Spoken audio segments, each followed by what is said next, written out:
apa yang sudah terjadi, terus apa yang sedang terjadi di saat situasi pesta demokrasi ini sangat sangat sesuatu hal yang kita harus diperdebatkan. Ya. Karena dalam situasi ini kan kita menentukan nanti 5 tahun ke depannya yang memimpin negara Indonesia itu siapa. Ya. Dia kan mau memimpin satu bangsa. Nanti dari pemimpin yang nanti akan terpilih itu, dia akan mengatasi atau menata setiap masalah-masalah yang telah terjadi sebelumnya, terus yang sedang terjadi ini, kemudian juga nanti akan terjadi, itu dia yang bertanggung jawab di situ. Ya. Jadi kita memilih pemimpin Indonesia itu yang harus melihat dari dia punya jejaknya, kemudian bagaimana orangnya itu, tipenya bagaimana orang itu, apakah dari dia punya jejaknya, dari dia punya sikap-sikap lainnya itu dia bisa menyelesaikan persoalan-persoalan yang sebelum terjadi itu dan yang sedang terjadi ini dan nanti akan terjadi itu. Jadi kalau kita kita melihat dari dia itu mampu mensejahterakan rakyat Indonesia. Dia itu orangnya begini, begitu. Lalu kita secara tiba-tiba tergerak hati dari apa yang dia lakukan saat mengkampanyekan mengkampanyekan pilkadanya dia, kemudian kita langsung memilih dia. Itu sebetulnya kurang bagus. Saya pikir begitu. Oke, terima kasih. Pak Mas sudah menyebarkan. Terus itu secara umum nih. Saya memahami itu tadi kawan Mas bicara itu penyebarannya itu secara umum mewakili rakyat Papua. Nah itu terus kita kerucutkan lagi bagaimana secara khusus dari perspektif orang Papua itu sendiri. Nah, salah satunya kawan Mai mungkin punya perspektif sendiri melihat fenomena ini secara khusus bagaimana di Papua. Nah itu bisa dipandangan. Siap. Kalau dilihat dengan situasi politik, lalu kita mengaca pada ketika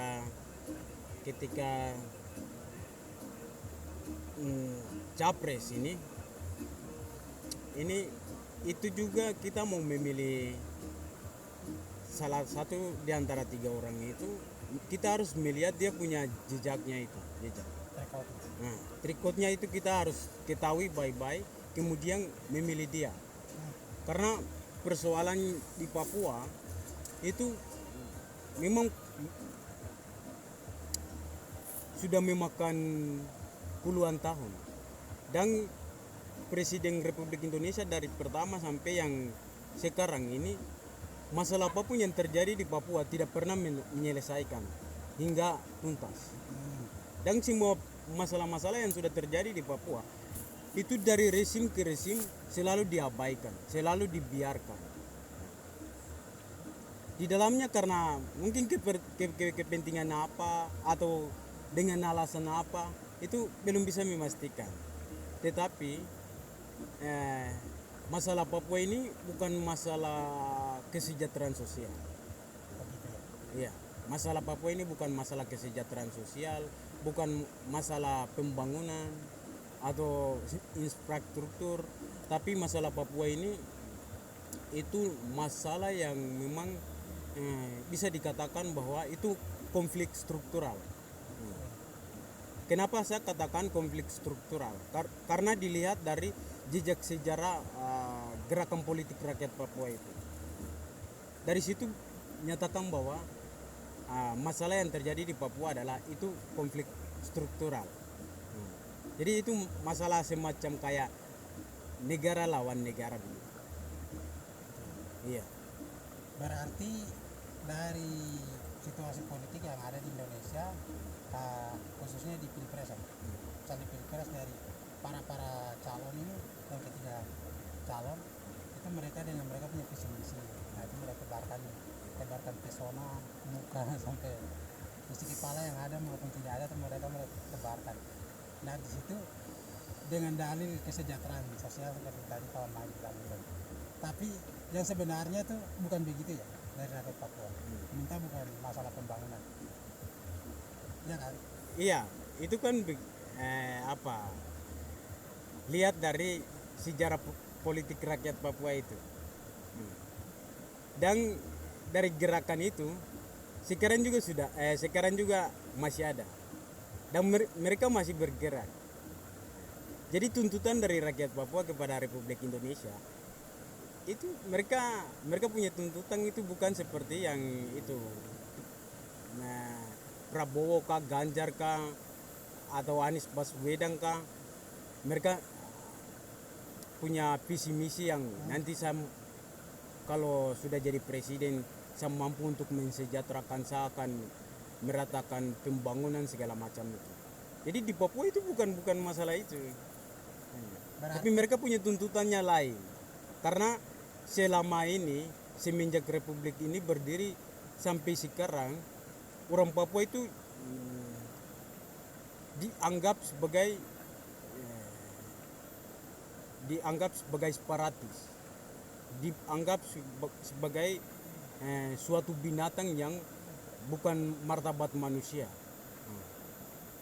Itu saya bicara sesuai dengan fakta yang terjadi di Papua. Kenyataannya begitu. Sehingga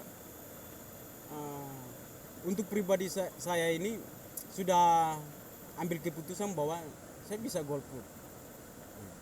Dengan alasan yang tadi ya? Dengan alasan yang itu. Karena rakyat Papua sementara lagi minta keadilan kepada negara Republik Indonesia, itu sampai kapanpun kami rakyat Papua tidak pernah akan menemukan keadilan bagi rakyat Papua di pengadilan negara Republik Indonesia itu. Jadi mereka mau buat visi misi kayak bagaimanapun, nah itu kan bahasa politik. Ya, benar. Kira-kira begitu. Oke, terima kasih kawan Mai, sangat jelas. Berarti ya yang saya pahami di sini berarti secara umum dan secara khusus kawan Mai sendiri itu kalau boleh dikatakan itu tidak terlalu termakan dengan situasi politik yang ada, khususnya yang pilpres atau pemilihan daerah. Itu yang saya tangkapnya seperti itu. Jadi tidak terlalu terpaku ke situ. Tetap yang konsistennya itu di masalah situasi Papua itu bagaimana dengan dia punya rekam jejaknya itu, dengan dia punya situasi apa, sejarahnya sendiri, punya status politiknya sendiri. Tanya kawan Mai tadi itu, yang saya tangkap kawan Mai tadi bicaranya seperti itu. Jadi tidak termakan dengan isu yang tadi. Iya.